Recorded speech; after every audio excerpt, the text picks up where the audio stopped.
Hey, so here's a little, I don't know, continuation of I did like a thoughts on contrary motion or playing your scales in contrary motion video a little while back. So there are other types of motion that are very cool too. One that I am really a fan of is similar motion, which means that, two voices are going in the same direction, but not necessarily in the same interval, like which would be parallel motion. Um, And I'm also a fan of oblique motion, which is when one voice is standing still, and the other voice is moving around. That's a very fun one too. So, like, let's talk about similar motion. And in this case, I want to show how we can move through a chord this way. So, starting in intervals like the six are very nice. So, if we're going to take, say, an E flat major 7 chord, right?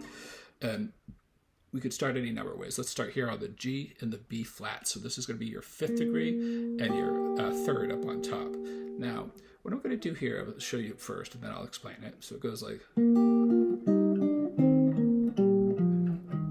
right, so what did I do there? So I talked about... I didn't talk. What did I do? I played this interval here, which is the... well, actually, let me talk about it like this. I'll just take the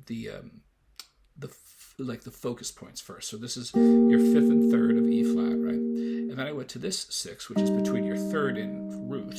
And then I went to this six, which is your root and sixth degree, right? And then I believe I went to this one, if I remember correctly, which is your fifth and your third. There's a lot of different ways you can do this. So in this case, what I'm doing is I'm adding a connecting note. So I'm playing eighth notes in the top voice. So it'll be the 2 and 1 thing.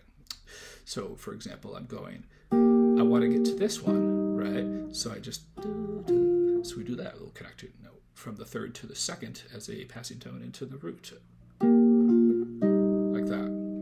And then, so then I use going into the seventh there and then landing on the sixth degree with the root in the bass, right? So, then I go to the fifth there, and what I did at that point is I then went to the you could go to the fifth in the bass and then the third in the melody. Okay, so again, the focal points are right,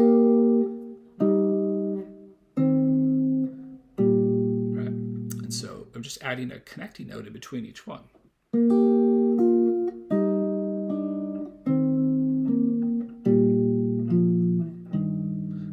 Landing on third in the bass and then the root. So the whole time I'm just staying in E flat major 7. There's no change in terms of harmony. It's just a way to move around the chord by